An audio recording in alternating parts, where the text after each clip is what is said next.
오늘 섬김의 길 이런 제목으로 말씀을 나누도록 하겠습니다. 이제 어제 예배의 길이라는 제목으로 말씀을 나누었죠. 십자가의 길을 예수님께서 가시는데 그런 고난의 길, 너무너무 힘든 길이었지만 하나님과의 관계에서 새 힘을 얻고 하나님의 영광을 보고 또 하나님의 말씀을 들으면서 그 길을 갔다, 이런 말씀을 함께 나누었습니다. 오늘은 섬김의 길이라는 제목으로 말씀을 나누기를 원합니다. 여러분, 다시 말씀드립니다. 예수님이 십자가 지신 게 이제 우연 어쩌다가 할 수 없어가지고 그렇게 지신 게 아니라 아주 의도적이었으며 이 일을 위해서 오셨다. 자기 백성을 죄에서 구원하시기 위해서 오셨다. 예수님의 사역의 초반은 그런 예수님이 어떤 하나님의 아들이신가를 보여주는데 굉장히 많은 초점이 있습니다. 그래서 기적을 많이 행하시고요, 병자를 고치시고요. 그래서 예수를 따르는 사람들이 예수를 보면서 주는 그리스도시요 살아계신 하나님의 아들이시니이다 하면서 하나님 되심을 이제 고백하게 되죠. 근데 그 고백을 받으신 이후로부터 계속해서 예수님이 제자들에게, 자기를 따르는 사람들에게 내가 고난을 받고 죽고 그 다음에 살아날 것이다 라는 것을 말씀해 주십니다. 의도적인 길이라는 거죠. 계속. 그래서 여러분, 마가복음 보면 8장에 그 베드로의 신앙 고백이 나오는데 그 8장 신앙 고백을 들은 후로부터 예수님이 자기가 잡혀 죽을 것을 말씀해 주셔요. 9장에 한 번 더 나옵니다. 그리고 오늘 10장에 한 번 더 나옵니다. 자, 우리 10장 33, 34 한번 같이 보도록 하겠습니다. 2절입니다. 10장 33, 34 시작. 보라, 우리가 예루살렘에 올라가노니 인자가 대제사장들과 서기관들에게 넘겨짐에 그들이 죽이기로 결의하고 이방인들에게 넘겨주겠고 그들은 능욕하고 침 뱉으며 채찍질하고 죽일 것이나 그는 3일 만에 살아나리라 하시니라. 예수님은 계속해서 자기 몸을 주실 것이라는 것을 이제 말씀해 주시죠. 근데 이제 여러분 성경을 계속 보시면 아시는데 그런 말씀들을 하실 때마다 제자들이 형 정말 감사합니다. 저희를 위해서 그렇게 자기 자신을 버려주셔서 감사합니다. 이렇게 하는 게 아니라 뭔 말인지 못 알아듣는다고 그러죠. 왜 분위기 좋은데 예수님 이런 말씀 하십니까? 막 일들 요즘 잘 되고 부흥되고 막 사람들 모이고 예수 그러고 있는데 축배를 들어야 할 때 나 죽을 거다. 왜 이렇게 분위기 깨고 그러십니까? 예수님 참 이상하시네. 그러면서 이제 우리가 지금 읽은 그 10장 요 말씀 나오는 배경이 뭐냐면요, 그 앞에 이제 35절부터 보시면 이런 부분이 있어요. 야고보와 요한이 분위기 파악 못하고 예수님은 돌아가시려고 하는데 저 예수님 나중에 좀 한자리 하시거든 저를 우편 좌편에 저희 형제를 좀 앉아주시면 좋겠습니다. 다른 제자들도 헌신하기는 하지만 그래도 저희가 좀 그 자리 차지하면 안 될까요? 저희 좀 높아지고 싶은데요. 그러면서 막 높아지려고 하고, 그 다음에 여러분 그 예수님께서 그런 모든 그 제자들이 서로 싸우는 것을 보시고 나서 섬기는 게 뭔지를 말씀해 주시는 과정에서 이 말씀을 해 주시는 거예요. 그러니까 오늘 10장 45절 읽었는데요. 거기 보면 이렇게 나와 있습니다. 한번 10장 45절 오늘 본문 다시 보시면, 우리 한 번만 더 읽어보시겠습니까? 시작. 인자가 온 것은 섬김을 받으려 함이 아니라 도리어 섬기려 하고 자기 목숨을 많은 사람의 대속물로 주려 함이니라. 야, 너네 내가 이렇게 말해도 못 알아듣나 본데 도대체 내가 왜 왔는지 아냐? 너네 그렇게 높아지고 싶냐? 너네 그렇게 좀 한자리 하고 싶냐? 내가 온 거는 그런 거를 위한 것이 아니야 하면서 이제 예수님이 자신이 어떤 섬김을 하는지를 이제 알려주셨어요. 근데 이제 우리가 이 구절에서 좀 먼저 유의 깊게 봐야 될 게 인자가 온 것은 이런 구절이에요. 여러분, 인자 그러면은 구약 성경에 다니엘서에 나오는데요. 모든 세상의 권세를 받은 메시아를 가리켜요. 자, 다니엘서 7장 13절 14절을 한번 그냥 PPT에 있습니다. 내가 또 밤 환상 중에 보니 인자 같은 이가 그러죠. 인자 같은 이가. 이게 이제 구약 성경을 아는 유대인들은 인자 그러면 메시아라는 거를 이제 생각하고 듣는단 말이에요. 인자 같은 이가 하늘 구름을 타고 와서 옛적부터 항상 계신 이에게 나아가 그 앞으로 인도됨에 14절 같이요. 그에게 권세와 영광과 나라를 주고 모든 백성과 나라를 다른 언어로 말하는 모든 자들이 그를 섬기게 하였으니 그의 권세는 소멸되지 아니하는 영원한 권세요 그의 나라는 멸망하지 아니할 것이니라. 자, 이게 우리도 이 말씀을 들으면 와, 예수님을 섬기겠구나. 이 메시아가 오면 막 모든 나라들이 절하겠구나. 그러니까 이제 다 그렇게 되겠구나 이렇게 생각을 하는 거죠. 그러니까 인자가 온 것은 당연히 섬김을 받으려 한 것이라고 생각을 했어요. 근데 이제 우리가 결론은 알죠. 섬겨서 섬김을 받는 그런 섬김이잖아요. 이게. 근데 제자들은 이 말씀을 이해를 못하는 거예요. 자, 이 인자가 온 것은 섬김을 받으려 함이 아니요 도리어 섬기려 하고 자기 목숨을 많은 사람들의 대속물로 주려 함이라. 여러분, 그러니까 이거 무슨 말씀이냐면요. 최고로 존귀한 분이 이 땅에 오셨어요. 너무너무 소중한 분, 하나님의 아들이 오셨어요. 인자, 그분이 사람의 아들로 오셨단 말이에요. 그러니까 그분을 높여야지 맞는 말이에요. 근데 여러분 이런 거예요. 그분만 주실 수 있는 게 있어요. 자, 섬김이라는 걸 정의해 볼게요. 섬김이라는 건 뭐냐면요, 높은 사람이 낮은 사람의 떠받침을 받들을 받는 것, 그게 성경이 말씀하시는 섬김이 아니에요. 성경이 말씀하시는 섬김은 뭐냐 하면 높은 사람이 혹은 능력이 있는 사람이, 힘이 있는 사람이 힘이 없는 사람을 향해서 이렇게 자기가 줄 수 있는 것을 주는 거, 이걸 섬김이라고 그래요. 다른 사람은 못 줘요. 여러분, 그러니까 이런 거예요. 우리가 십자가 져서 온 세상을 구원할 수 있어요? 제가 여러 번 말씀드리죠. 여러분, 우리가 십자가 져서 피 흘린다고 해서 온 세상이 구원되지 않아요. 나 자신도 구원 못해요. 그건 오직 하나님의 아들 예수 그리스도만 하실 수 있는 거예요. 자, 인자가 온 것은 섬김을 받으려 함이 아니라 도리어 섬기려 하고 많은 사람들의 대속물로 자기 목숨을 주려 합니다. 이게 무슨 말씀이에요? 여러분, 목숨 주는 거는 많은 사람들을 위해서 죽을 수 있는 것은 누구만 할 수 있어요? 예수만 할 수 있다면 예수만. 그게 섬김이에요. 그러니까 여러분, 우리가 예수를 위해서 죽는다고 무슨 별 다른 게 일어나는 거 없어요. 우리가 사람들을 위해 죽을 수도 없어요. 그러나 예수님만 할 수 있어요. 그러나 우리가 할 수 있는 섬김이 또 있죠. 그렇죠? 예를 들어 여러분, 솔로몬이 왕이 됐단 말이에요. 그럼 솔로몬이 지혜를 구하죠.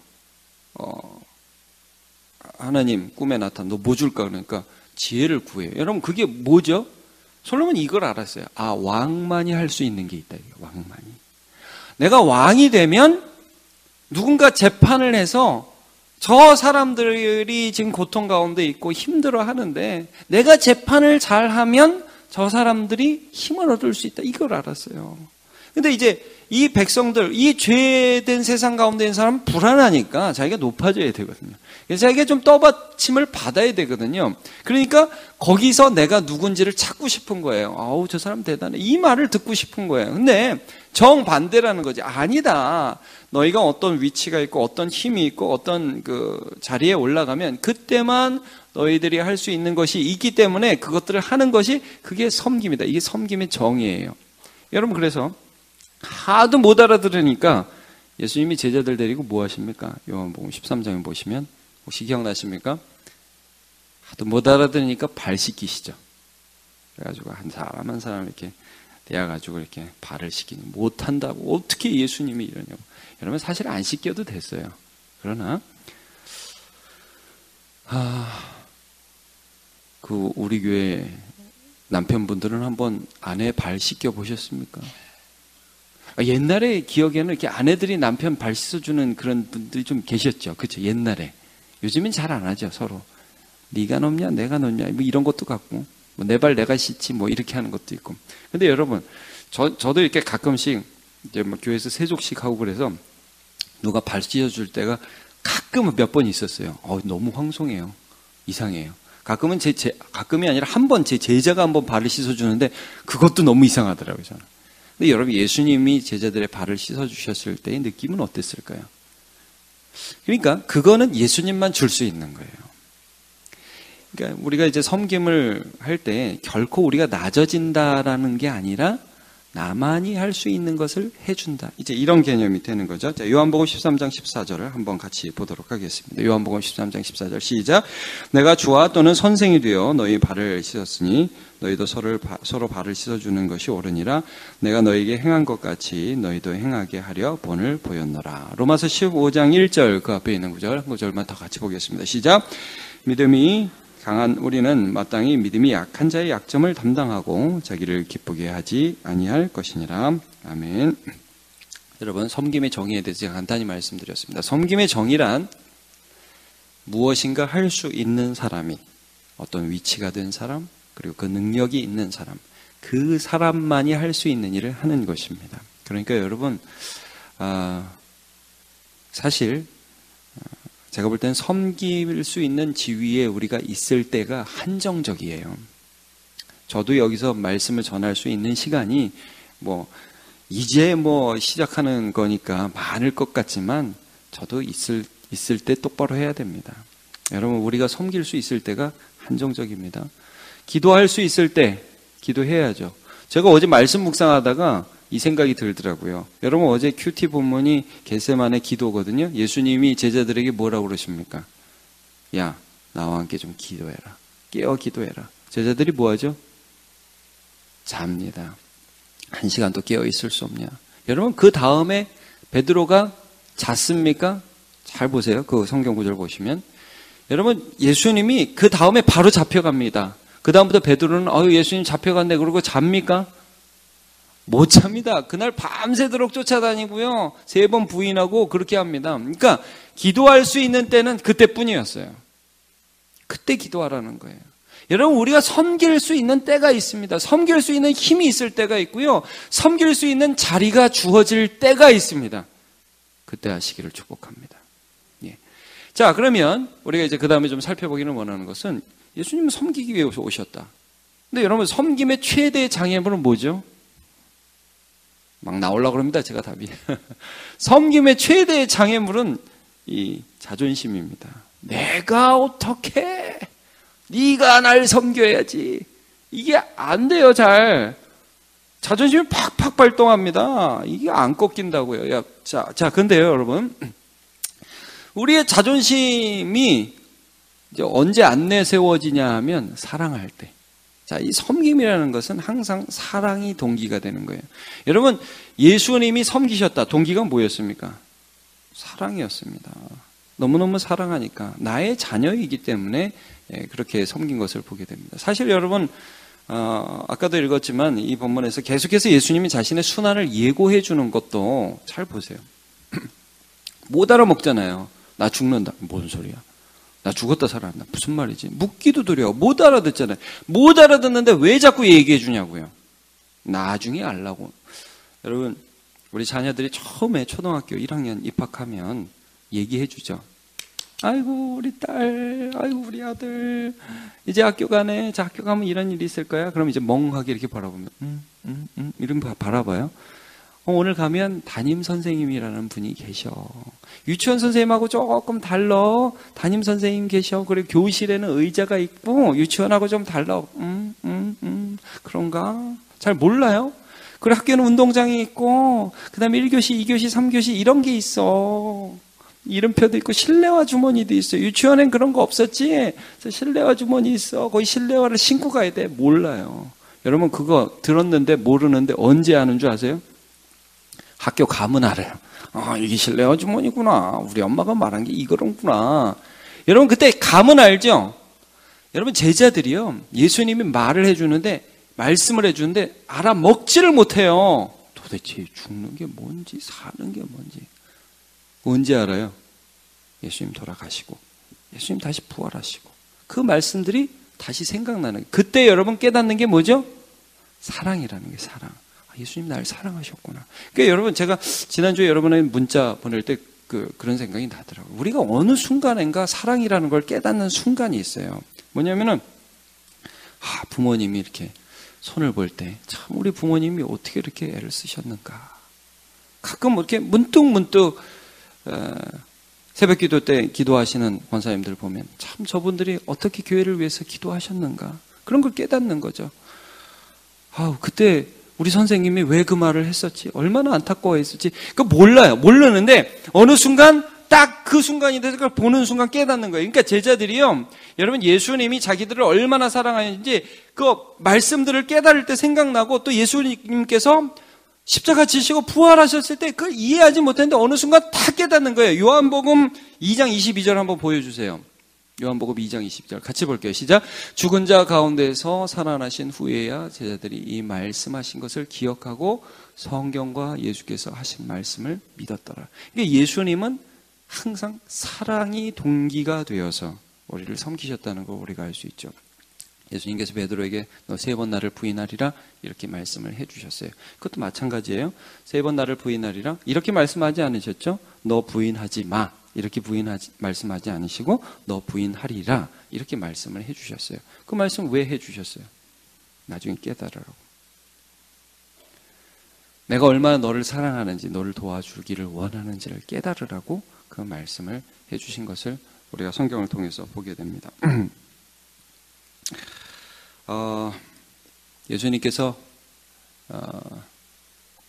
5병이요 7병이요 예수님의 모든 사역이 사실은 섬김이었잖아요. 여러분 보세요. 사랑이 동기가 되지 않으면 섬김이 되지 않고 과시가 됩니다. 내가 얼마나 너보다 더 괜찮은가를 보여주려고 애를 쓰게 되죠. 근데 예수님 잘 보세요. 예수님께서 기적을 행하셨습니다. 기적을 행하고 나서 과시를 하십니까? 도망가십니까? 참 이상해요. 야, 절대 말하지 마. 얘기하지 마. 너하고 나 사이에 있은 일이야. 사람들한테 얘기하지 마. 그리고 예수님의 십자가 길을 가시는데 결코 도움이 되는 게 아니니까 으쌰으쌰해서 예수에서 왕 삼는 게 그게 자기의 목숨을 모든 사람을 위해서 내어주는데 결코 도움이 되지 않기 때문에 예수님은 한 번도 자기 자신의 사역을 과시로 사용하지 않으셨습니다. 그러면 왜 5병이요 7병이요 보리떡 5개 물고기 2마리로 5,000명을 먹이고 또 떡 7덩이 떡 7덩이와 또 물고기 2마리로 4,000명을 먹이고 그런 일들을 왜 하셨습니까? 성경을 보니까 불쌍히 여겨서 그렇게 했대요. 불쌍히 여겨서. 한번 말씀 보겠습니다. 마태복음 15장 32절 같이요. 시작. 예수께서 제자들을 불러 이르시되 내가 무리를 불쌍히 여기노라. 그들이 나와 함께 있은지 이미 사흘임에 먹을 것이 없도다. 길에서 기진할까 하며 굶겨 보내지 못하겠노라. 예. 너무 불쌍하다는 거예요. 그렇게 할 수가 없다고. 그러니까 그 마음에 있는 것들을 섬김으로 나타내지 않을 수 없는 것을 우리가 말씀을 통해서 보게 됩니다. 여러분 오해받는 것도 때로는 두렵지 않고요. 사람들이 욕하는 것도 두렵지 않습니다. 그래서 엄마는 용감한 겁니다. 엄마 굉장히 용감하죠. 그래서 애들이 가끔 엄마 그러지 마 이럴 정도로 창피해야 할 정도로 그렇습니다. 사랑이 우리를 강권하면 다른 사람이 이상하게 본다 할지라도 다른 사람들을 향하여 나의 것을 내어주게 됩니다. 바울이 이런 오해를 받았던 것 같습니다. 우리 고린도후서 5장 13절 14절을 읽어보겠습니다. 같이 볼게요. 시작. 우리가 만일 미쳤어도 하나님을 위한 것이요 만일 정신이 온전하여도 너희를 위한 것이니 그리스도의 사랑이 우리를 강권하시는도다. 미쳤어도 하나님을 위한 것, 정신이 온전하여도 너희를 위한 것. 왜냐하면 바울 사도가 고린도 교회 사람들을 너무 사랑하니까 내가 너희를 위한 사도다. 내가 너희를 위한 목사다. 내가 너희를 위한 선지자다. 다른 사람이 추천하는 게 아니라 자기가 막 추천을 하면서 내가 그렇다. 그러니까 미쳤다는 소리를 너희가 할 수도 있다. 그러나 내가 미쳤다는 소리를 들어도 나는 하나님 때문에 그런 거고 만약 내가 정신이 온전하다면 너희를 위한 것이다. 너희가 무슨 소리를 하던 나의 마음에는 그리스도께서 십자가를 지실 때의 그 사랑이 나를 강권하시기 때문에 나는 그 일을 하지 않을 수 없다. 난 미쳤다. 그래 맞다. 내 안에 있는 사랑이 그렇게 나를 만들어간다. 그게 내 섬김의 동기다 이거예요. 여러분 가끔 애 잃어버린 엄마 보셨습니까? 애 잃어버린 엄마? 그럼 제정신입니까? 저는 애를 잃어버린 적이 없습니다. 할렐루야. 근데 제가 15분 잊어버려 봤습니다. 15분 동안 미쳐가는 게 느껴지더만요. 이상한데? 처음에 이래. 이상한데? 점점 이상한데 이게 약간 정신이 돌 쯤 해가지고 나타나도 저기서 그래서 막 뛰어가서 안았던 적이 있어요. 저 가끔 애 잃어버리는 엄마 봤습니다. 여기 미쳤음 이렇게 써 있습니다. 그러고 돌아다녀요. 여러분 제정신이 아닙니다. 여러분 그런 사람들한테 자존심이 있어요? 자존심이? 그런 거 없습니다. 섬겨야죠. 찾아야죠. 도와줘야죠. 얘가 살아야 되는데 여러분 예수님이 왜 십자가 지셨습니까? 사랑에 미친 거예요. 제정신이 아닙니다. 그럼 여러분 우리가 예수를 믿었습니다. 예수 사랑이 우리 안에 들어왔습니다. 우리가 왜 교회를 섬기고 여러분 왜 우리가 사장이고 팀장이고 어떤 면에서 어떤 장이고 교회에서 어떤 지위가 주어지고 어떤 힘이 있을 때 왜 그렇게 합니까? 여러분 예수에 미쳤기 때문입니다. 그리고 그의 사랑이 우리 안에 있기 때문에 섬김의 길을 가는 것입니다. 다시 한번 우리 정리합시다. 왜 예수 그리스도께서 이 땅에 오셔서 섬김의 삶을 사셨는가? 그가 왕이시고 하나님의 아들이시기 때문에 그만이 할 수 있는 대속 죄물이 스스로가 되셨던 것입니다. 여러분 우리가 예수를 따라갈 때에 우리가 그렇게 할 수는 없지만 우리가 있는 자리에서 나만이 할 수 있는 것으로 주님의 몸된 교회와 가정과 사회를 섬기시기를 예수님의 이름으로 축복합니다. 그리고 예수님의 동기가 되었던 그 사랑, 예수님의 마음의 동기가 되었던 사랑, 그를 미치게 했던 자기의 몸에 못을 받게 했던 그 사랑이 우리에게도 있어서 우리도 형제를 사랑하고 나보다 더 약한 자를 섬기는 그 자리에 가는 세상과 다른 정말 제정신이 아닌 그런 삶을 행복하게 살아가시기를 예수님의 이름으로 축복합니다.